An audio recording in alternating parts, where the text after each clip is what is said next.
It's time for a Digikey unboxing.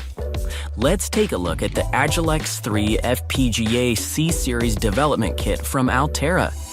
Agilex 3 FPGAs offer higher integration, enhanced security, upgraded performance, and lower power consumption for industrial, surveillance, retail, consumer, video, and medical applications. So let's get started.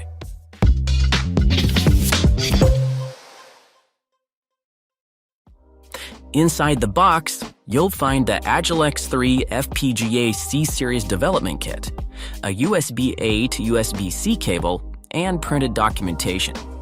The kit supports expansion using the Raspberry Pi Hat or PMOD connectors. In this demo, we're going to run Altera's Board Test System, or BTS. You'll need to install the Quartus Prime software to support the demo and have it opened to set environment variables, but you don't need to keep it open to run the BTS demos. Connect your computer to the USB-C port on the top edge of the board and connect a 65-watt USB-C power source to the USB-C port on the left edge.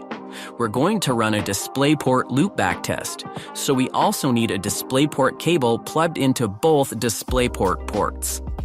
Then turn on the power switch. Open the BTS GUI and click the Agilex 3 button. This displays the board info. Click the Configure menu and you'll see the different test designs. Select the DisplayPort transceiver loopback design.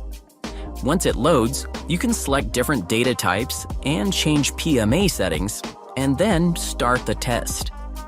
Then you'll see the data rate and bits transferred, and you can insert errors, which will then give you a bit error rate. You can also check the PLL lock and pattern sync status. You can reconfigure the board with the other demos, and Altera provides an example project to use as a starting point. Thanks for watching.